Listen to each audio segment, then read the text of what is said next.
ভয়ভীতি ও প্রভাব খাটিয়ে চাঁদাবাজির অভিযোগে উত্তাল বরকল, দ্রুত তদন্তের জোর দাবি। মেহেদী হাসান, রাঙামাটি প্রতিনিধি। বরকল উপজেলা সদর ও আশপাশের এলাকায় কয়েকজন ব্যক্তির বিরুদ্ধে প্রভাব খাটিয়ে অর্থ আদায়, ভয়ভীতি প্রদর্শন এবং সাধারণ মানুষকে হয়রানির অভিযোগ উঠেছে। এসব অভিযোগ ঘিরে এলাকায় উদ্বেগ ও উৎকণ্ঠা বিরাজ করছে। স্থানীয়রা দ্রুত ও নিরপেক্ষ তদন্তের দাবি জানিয়েছেন। ভুক্তভোগীদের অভিযোগ অনুযায়ী শান্তিময় চাকমা ও নিরুদ্বরণ চাকমা নামের দুই ব্যক্তি বিভিন্ন সময়ে ফোনে ডেকে বা নানা অভিযোগে জড়িয়ে ভয়ভীতি প্রদর্শন করে অর্থ দাবি করেছেন। স্থানীয়দের একটি অংশের দাবি, রাজনৈতিক পট পরিবর্তনের আগেও তারা প্রভাবশালী মহলের ঘনিষ্ঠ ছিলেন এবং এখনও সেই প্রভাব ব্যবহার করে কার্যক্রম পরিচালনা করছেন বলে অভিযোগ রয়েছে। স্থানীয় সূত্রে জানা গেছে, সংশ্লিষ্ট এলাকায় প্রায় 100টি পরিবার বসবাস করে। এর মধ্যে প্রায় 80টি পাহাড়ি পরিবার এবং 20টি বাঙালি পরিবার রয়েছে। স্থানীয়দের ভাষ্য, বহু বছর ধরে পাহাড়ি ও বাঙালি পরিবারগুলো ক্রয়কৃত জমিতে বসবাস করে আসছেন। তবে হঠাৎ করে কিছু বাঙালি পরিবারের বসতঘরকে অবৈধ দাবি করে বিভিন্ন অভিযোগ তোলা এবং অর্থ দাবি করার ঘটনা ঘটছে বলে অভিযোগ করেছেন কয়েকজন বাসিন্দা। ভুক্তভোগীরা জানান, চাঁদা দিতে অস্বীকৃতি জানালে তাদের বিরুদ্ধে বিভিন্ন ধরনের লেখালেখি ও অভিযোগ ছড়িয়ে দেওয়ার হুমকি দেওয়া হয়। ফলে অনেকেই নিরাপত্তাজনিত কারণে প্রকাশ্যে কথা বলতে সাহস পাচ্ছেন না। তবে উত্থাপিত এসব অভিযোগের বিষয়ে অভিযুক্তদের বক্তব্য এখনও পাওয়া যায়নি। তাদের সঙ্গে একাধিকবার যোগাযোগের চেষ্টা করা হলেও আনুষ্ঠানিক কোনো মন্তব্য মেলেনি।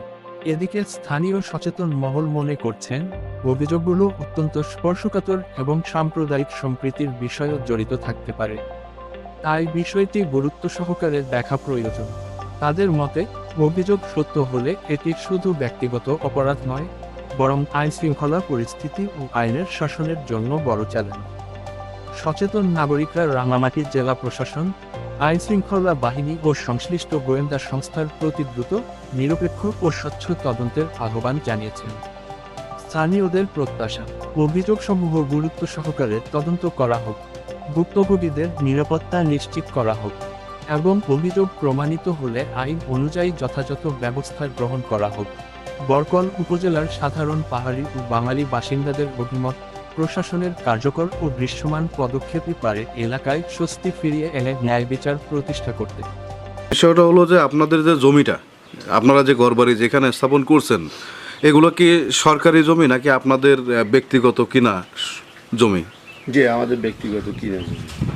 এটা আমার কাছে দলিল আছে, এটা আমার চৌহদ্দির অংশ।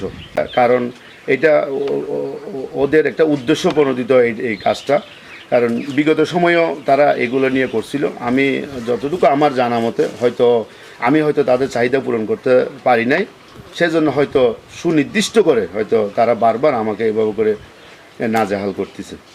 এটা কেনা জমি, কাগজপত্র দিয়ে বাস কেনা হয়েছে এক বাচ্চু।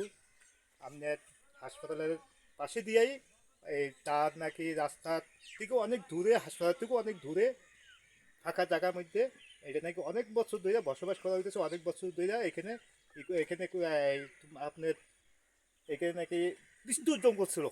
এই জঙ্গল পরিষ্কার করে তারপর দিয়ে এই জায়গাটাকে দখল করার পর তখন নাকি মালিক নাই যায়, কয়েকে এই জায়গা আমার, এই জায়গা আমার, আমি নাকি বিক্রি করবো। তোমরা যদি কিনো তাহলে নাকি এই জায়গাটা তোমরা কিনতে পারবা।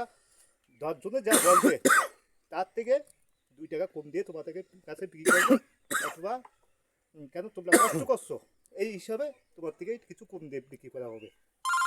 মোহাম্মদ হানিফ, আমি বরকুল বাজারে এখানে হার্ডওয়্যারের দোকানদারি করি।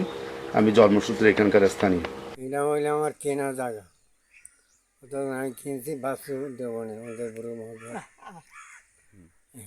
কেনা।